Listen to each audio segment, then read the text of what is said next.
Artefatos pré-diluvianos. Na junção da paleontologia e da arqueologia estão alguns artefatos fascinantes que foram descobertos em camadas rochosas supostamente com muitos milhões de anos. O dilúvio global de Noé não criou apenas o registro fóssil, mas deixou evidências de diversos artefatos da civilização pré-diluviana espalhada pelo mundo. Isso inclui essa ferramenta martelo de pedra, pontas de lança, almofarizes e pilões, verificando que eles foram encontrados nas profundezas dos poços das minas sob camadas espessas e imperturbadas de lava que supostamente são de 9 a 55 milhões de anos. Mas provavelmente os 4 melhores candidatos para artefatos pré-diluvianos, ou antediluvianos, são o martelo cretáceo, um sino encontrado no carvão, uma panela de ferro encontrada em carvão e o vaso Dorchester. O martelo cretáceo é incrível. Em junho de 1934, membros da família A descobriram um pedaço de pedra calcária com madeira saindo dele. Eles a esculpiram, expondo uma fascinante cabeça de martelo. Uma pequena parte do martelo foi arquivada para confirmar que era de fato metal. Ao longo das décadas, este corte permaneceu brilhante e não enferrujou. O artefato foi encontrado perto de Londres, no Texas, por uma cachoeira em Red Creek. Este local faz parte de uma grande zona geográfica chamada Edwards Plateau e consiste principalmente em rochas do Cretáceo. Vários quilômetros rio acima, são encontradas massas de fósseis de conchas que combinam com os fósseis dessa concreção. O que é este pequeno martelo estranho? A sua construção única torna duvidoso que esta tenha sido uma ferramenta de mineiro dos últimos tempos. O martelo, que ficou conhecido como o artefato de Londres, ou o martelo cretáceo, agora faz parte da coleção do Creation Evidences Museum, onde foi amplamente analisado. O cabo é permineralizado e tem a ponta carbonizada enegrecida.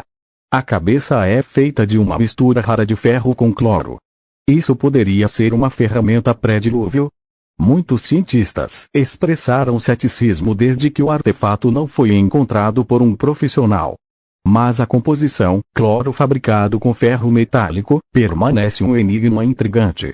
Sabemos que o ferro era um metal que já estava em produção e uso na economia pré-diluviana, depois que Tubal-Caim criou instrumentos cortantes de bronze e de ferro, Gênesis 4:22. A extraordinária resistência à corrosão, mesmo na umidade do Texas, aponta para uma metalurgia especializada. A própria concreção da rocha poderia ter sido produzida recentemente no rio. Não parece que a matriz rochosa que envolve o martelo seja de origem moderna. Não há nenhum cascalho do leito do rio embutido na concreção. Em vez disso, a composição arenosa corresponde à rocha geradora do Cretáceo a montante.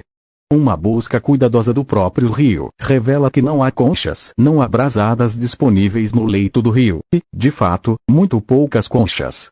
Além disso, há cerca de 10 conchas da matriz rochosa não apresentam sinais de retrabalhamento, o que indicaria uma concreção mais recente. Aqueles que insistem que este martelo é recente ainda não ofereceram uma explicação para isso. A cabeça de ferro do martelo tem um revestimento de ferro que precisa de 2 atmosferas de pressão para se formar. Pode haver outra resposta além do martelo ser pré-dilúvio, mas nada pelos céticos foi proposto ainda. Em 1944, como um menino de 10 anos, Milton Anderson estava abastecendo o forno de carvão na casa de seus pais. Ele deixou cair um pedaço de carvão no chão do porão e quebrou ao meio, revelando que continha este sino dentro. O carvão betuminoso que foi extraído perto de sua casa em Upshur County, West Virginia tem supostos cerca de 300 milhões de anos. O que um sino de latão com badalo de ferro está fazendo no carvão atribuído ao período carbonífero? De acordo com o livro Munição de Norm Charbal, que inclui várias anedotas de carvão, o sino é um artefato antediluviano, feito antes do dilúvio de Gênesis. O Institute for Creation Research teve o sino submetido ao laboratório da Universidade de Oklahoma. Lá, uma análise de ativação nuclear revelou que o sino contém uma mistura incomum de metais, diferente de qualquer produção de liga moderna conhecida, incluindo cobre, zinco, estânio, arsênico, iodo e selênio. Gênesis 4:22 afirma que Tubal-Caim era um instrutor de todo artífice em bronze e ferro.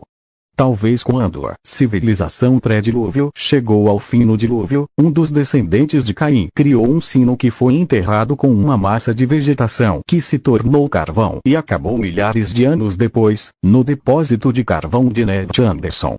O sino foi destaque na produção docudrama da CBS de 1992 chamada Ancient Secrets of the Bible e agora faz parte da coleção Genesis Park.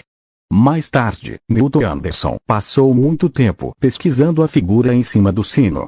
Ele descobriu semelhanças com o demônio do vento do sudoeste da Babilônia, chamado Pazuzu. O demônio normalmente é mostrado com um capacete proeminente como a figura do sino. De fato, o capacete do sino está claramente quebrado, o que significa que pode ter sido um pouco mais alto. A divindade hindu Garuda às vezes é retratada em cima de sinos, assim como a Ísis egípcia. A postura ajoelhada com as mãos entrelaçadas é bem parecida com as representações de Garuda. Por causa disso, alguns argumentaram que deve ser um sino indiano de Ganta. Mas o culto religioso antigo parece assumir formas semelhantes em várias culturas, como as figuras de Vênus de diferentes culturas perdidas e o antigo fascínio por pirâmides, o que não exige que eles fossem culturalmente relacionados. A nosso pedido, o Sr. Anderson foi examinado por um especialista em polígrafo para validar ainda mais suas alegações. Essa panela foi embutida dentro de um único grande pedaço de carvão, supostamente de milhões de anos. Enquanto outros artefatos de carvão foram encontrados, mas poucos foram bem documentados ou analisados. Neste caso, há uma carta autenticada, documentando a autenticidade do achado. Enquanto eu trabalhava na usina elétrica municipal em Thomas, Oklahoma, em 1912, encontrei um insólido mandril de carvão que era grande demais para ser usado. Eu quebrei com uma marreta. Esta panela de ferro caiu do centro, deixando a impressão, ou molde da panela em um pedaço de carvão. Jim Stull, um funcionário da empresa, testemunhou a quebra do carvão e viu a panela cair. Tracei a fonte do carvão e descobri que vinha de Wilburton, nas minas de Oklahoma. Em 1852, o trabalho de construção em Dorchester, Manchester, envolveu o uso de explosivos para quebrar rochas em Meeting House. Após a explosão, 2 pedaços quebrados de um antigo objeto semelhante a um vaso de metal foram recuperados dos destroços. O vaso em forma de sino foi descrito como tendo cerca de 4,5 polegadas de altura e 6,5 polegadas de largura, como a base curvando-se para apenas 2,5 polegadas de diâmetro no topo. O metal tem apenas 1/8 de polegada de espessura. A composição parece ser prata e talvez zinco. A história desta descoberta notável foi publicada no Boston Transcript, um jornal local. Mais tarde, a história foi repetida no Scientific American. A partir das localizações das 2 peças deste objeto prateado entre os destroços, foi inferido que este vaso havia sido explodido da sólida pedra de pudim que compõe o conglomerado Rosebury, aproximadamente 4 e 5 metros abaixo da superfície em Meeting House. O conglomerado de Rosebury, no qual o vaso foi encontrado, é datado pelos evolucionistas do período Ediacarano, entre 570 e 593 milhões de anos atrás. Claramente, o vaso Dorchester se qualifica como um artefato fora do lugar. A história deste curioso artefato foi repetida em vários fóruns diferentes, incluindo o do livro de 1985 Readers Digest, Mistérios do Inexplicável. Às vezes, o objeto foi descrito como um pote ou um castiçal. Os criacionistas o classificaram como um artefato antediluviano. Essas provas, novamente apoiam a Bíblia, e raramente são divulgadas.